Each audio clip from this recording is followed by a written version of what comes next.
All right. Look at it. Look at it. Hey, this is for the younger gardening group at North Beach Elementary. A little pre-kids and first graders and second graders. This is my son Josiah. We're taking a walk around our neighborhood to show you what you could do with your time while you're quarantined with your parents for COVID-19. Anyway, Josiah and I, we like taking our walks. We normally take walks in the mornings. Not midday walks, but we're here now in between his class time. So we figured let's take a nice cool walk. It's nice breezy outside. So let's take a walk. So I figured I was gonna do a class for you guys, but I'm like, that's so boring. Kids like walking. So we're gonna walk and see what we see in nature. Like right over there, Ibis. we see some ibises, exactly. What are you eating? And they look like they're eating some breadcrumbs that somebody left for them, which is kind of lazy because ibises eat all the grubs in the ground, like the beetle larvae. They eat fish. And well, they eat like- fish too.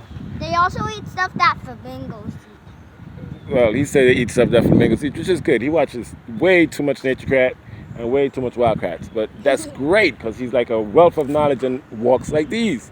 He helps to educate me up. Anyway, yes, we've talked also about stuff that we find in nature that is good to eat, and he just picked up some pepper grass. So we see Wow, it's very animals hard to pick and up. we see stuff. All right, I think you should leave that little one. Let's continue our walk. I have limited amount of time. There goes the ibises. All right, we have limited amount of time. Let's go. Hand, please. Okay. Yes, hand crossing. Make sure you're holding your parent's hand while crossing the street. We do not want any of you guys to get hurt. And also, depending on the type of weather, we should Remember my coconut? yes, we should wear sunblock or anything like that just in case you're a thing for Earth. Now, when you're walking around, I'm just going to identify some of the plants that you've probably seen in your neighborhood that you don't know what they are. So this right here is a papaya plant. Yes. And the reason why I show you papaya, it has some flowers. It does because of the flowers, but it's papaya. Now papaya, you could use the leaves to make a tea, and it's good for like diabetes and high blood pressure and stuff like that. So very interesting plant. I don't think they know what you're talking about the higher babies. They probably don't, but it's just good for their parents to know that there's something. Now we're walking through a shaded area, walking through some pines. One of our neighbors down here has a lot. Oh, look at that. Josiah picked out a coffee. See that? That's one of our native coffee plants, right? The shiny leaf coffee. Love the shade. That's why I missed it here. But when you have a little one walking with you, he catches all the stuff that you tend to miss. That's why it's good to go walking with your parents. Come on, dude, we have to go. This is the coffee.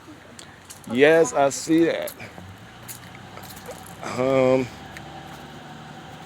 So yes, some of our favorite trees are like coconut trees. Josiah loves a coconut tree. And we love gumbo limbos, which is a Florida native tree, and the sap from it smells so good when you burn it as a resin, as like an incense. Very good for purifying your living area. Anyway, that is a moringa tree. Wow, There are those are the seed flowers, pods look. hanging there. There are There's flowers. flowers, Look, just like the papaya. as flower. Josiah said.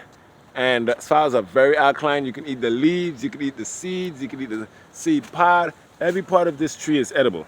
And if you look down there, you have some pineapples.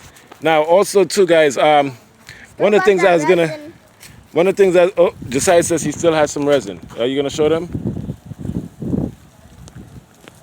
He has some resin from one of our trips. Boom. And there it is. Yep, that's some resin from one of the gumbo limbo trees. And you could burn that. It's And not from Gumbo it would, Limbo. It's from that big. it's from a pine tree. Yeah. All right, so you could burn that and use it as an The incense. One thing about kids, when you're taking a walk with them, they know everything. Pine trees make the best when you make Okay. it into resin This is an oak tree. and you make it like. This is one of our Florida native Tell them something. canopy trees and so on. Okay, well, you have to let me know. He says he's trying to tell you guys something about pine trees and the resin. Pine trees, if you get their resin and you like It smells very good. What do you do with it? What? How do you make it smell good? What do you do besides You just the gotta natural smell? burn it. You gotta burn it on some charcoal. Yes, and like so in your barbecue grill or maybe just some charcoal. Maybe your parents are into burning some incense. That's something else. Also too, as we mentioned, our favorite tree in the neighborhood. Gumbo limbo. Well, besides gumbo limbo, are coconuts, right? And the coconut tree is amazing. It's one of the few natural sources of electrolytes. It's our natural Gatorade. So yeah, if you're thirsty and you're out there, rather than going to the store and buy a Gatorade, you stop and you pick one of these if you see it on some city property or something, or you know somebody you ask them for coconut. You got a coconut. Plus, the jelly is edible, and then you can make coconut oil out of the coconut as well. So there's many beneficial properties to it. Coconut oil is one of the cleanest. Yeah, trash pickup is terrible.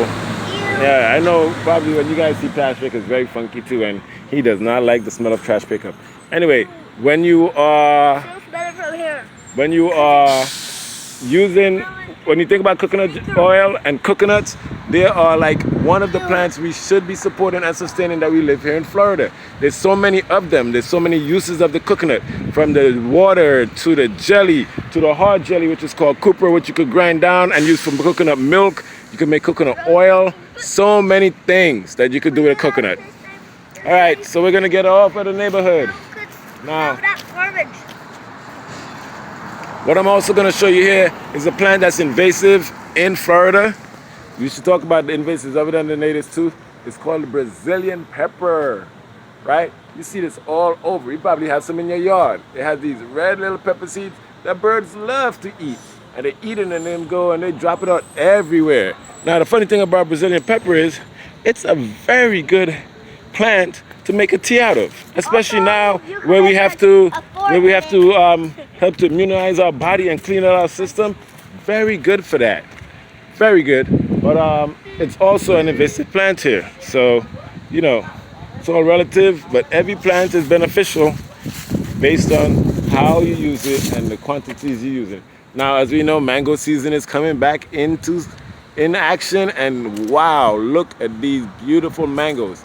I am an ape for mangoes. Josiah says he likes mangoes, but and that he eats them, but I've never known him to eat them from since you're a kid. Do you normally eat mangoes? Yeah. So he says. You know, it's very disappointing that a father who's from the Caribbean has a kid who doesn't like mangoes, but he says he likes mangoes. So we're going. Mangoes. There you go. So we're going through. Supposedly he only eats mangoes at school. Because He never eats mangoes at home. Grandma gave me a mango. Grandma gave him a and mango. I just teared off the skin and went sucking it. And he wasn't sucking it. So he liked his mango. Once again, I another. kept it at me. What's that now? Oh, that's a ground orchid. A Florida ground orchid. Ground lily, actually. See the plant? There. And that's the bulb that he's messing with. Don't mess with it. Don't break up the people's bulb. Come on, dude. Let's go. Is that what plants the seed? This is an almond tree. Right? Now, the reason why I like to take a walk around my neighborhood and look at the trees, these are the native trees. The cities and the localities normally, yes, the cities and localities normally plant native trees on the swell. This is a green buttonwood. So, this is a mango, as he just so vehemently shouted. So, but, the mango. okay, can you give me a chance to speak? All right, but the one thing before he gets back to speaking is that you walk around your neighborhood, sometimes the trees that your neighbors plant define the kind of person that they are. You know, sometimes you see people who plant stuff, that's an almond tree, yes, who plant stuff like almonds and stuff that's weird to you, but it's what was indigenous to their culture and their country where they came from. So this neighbor here who has all of these different trees, I can guess and figure out that he's from Haiti. And that's part of the rich culture. Different cultures plant different trees. The neighbors over there where you see those moringa trees, those guys are from Puerto Rico, I believe. And they have a different set of trees in their yard that they plant. So the trees in your neighborhood not only tells about the kind of environment that your neighborhood was before we started building houses and stuff like that, which is the natural ecosystem of Florida. And ours, we're hardwood hammocks, but it also tells the kind of people living in your neighborhood and the kind of food. Oh, this is pigeon peas. Oh yeah, I didn't even notice that. Yes, I did a recipe on this where I took the green ones like this. Whoops, if I could see it, right? And I blanched them, and I added some Salt to it. some pink sea salts, and call them pigeon peas, edamame. Although edamame, yes, is technically soybeans, but it was just the idea of it. Pigeon peas are very nutritious and very good for you. They have high nitrogen content, and not only that, the leaf itself is like used for women's medicine and so forth, like for lots of different things that benefit women and their own personal health. Anyway, What's that plant? this is a bromeliad. I like the color when they're dead. Yes. Now, another bromeliad that we may all know is a pineapple. A pineapple is a family of the bromeliad, and it is the only fruiting bromeliad. So, always love our pineapple. There's more Spanish needle. Oh, someone talking too much that he already forgot my question that he wanted to say. You already forgot the question you wanted to say.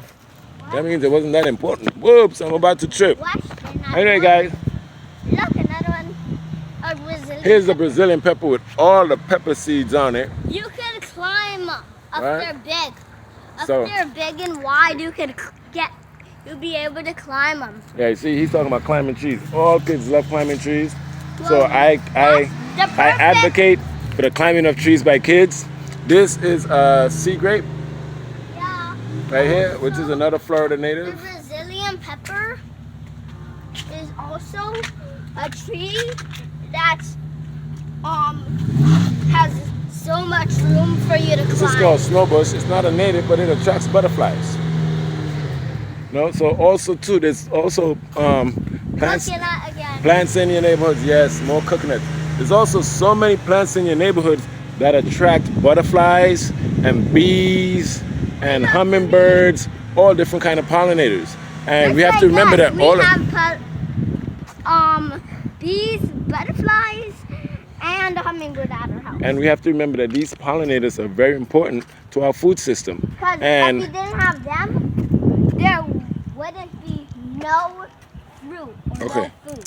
all right, he's talking. I'm not even showing the camera, but he's talking some truth right there. And this is soursop, by the saw way, it on- which is very good for cancer. Daddy, I So saw- in your neighborhood. I saw it on NatureCast. So in your neighborhood, there's so many different plants and trees and stuff like that Dandelion. that are beneficial for you to use. Maybe not dandelion. The reason why I mentioned this and I decided to take the walk rather than sit in the house and just do a boring video of how you guys could take different plants around your house and make a Yay, garden, this is fun. I decided to take a walk outside. grape. And then hopefully you guys, no, that's This is cocoa rose. plum. Yeah. Yeah, so then you guys could then take a walk outside and They're look at kind some of of the like different grape. plants in your neighborhood. Identify them. What are native? What are non-native? What are food plants? What are non-food plants? You know, what are plants that are good for pollinators? Very important in this day and time when we're social distancing from everyone, that we learn and we become more intimate with our local food system. We're in Florida, which is the hottest state in the country right now, man. And that beautiful weather that we're sharing, that we get to walk out in, although we're not at the beaches or the parks, we're still able to walk outside. We're still able to slow down your road, please. We're still able to enjoy our neighborhoods and look at the foods that are there and study the food, study the plants, and just get intimate with your neighborhood. This allows us to get personal with our neighborhood on a natural level. So let's go out there, let's embrace our neighborhood, say hi to our neighbors, be it socially distanced, and get intimate with our trees because they don't have COVID. So we can get intimate with them, get intimate with the fruits and stuff. And maybe in your neighborhood there's something that's not in mine. Like I have a peach tree in my front yard, so maybe there's some trees in your neighborhood that signify and it's start to help I to see identify the another kind of one people at home. that are in your neighborhood as well. So Remember if we those plants? if we cross over, this neighbor here in closing out has like just an amazing yard with amazing trees in it. So we He always even like to go got down one of the here. delicious He likes to pick some flowers, but this is a breadfruit tree here, Yeah. and Their just a fruit beautiful is tree. delicious. delicious. And it is very if delicious. you cook them, it's delicious. It's one of the staples of my country, and this is a jackfruit tree. You could already see the jackfruits starting to form in the tree. So Oh, there's a lot of fruit trees around our neighborhood. Jackfruits could get very And big. jackfruit is a family of the mulberry tree and of the breadfruit tree. They're in the same family. So get to know your neighborhood, get to know your trees, and get intimate with them. And by getting intimate with the food that grows in your neighborhood and the local plants that are around, you're starting to get to know yourself a little bit. Also, All right, guys. This is me signing out. Have fun. jackfruit. Hope you enjoyed the little walk with us. Also, jackfruit. And I hope you. I'm closing that's out, please. very big. I'm closing out. I hope you enjoyed this walk with us, and I look forward to seeing you guys next week. All right, take it easy. Mr. Roger out.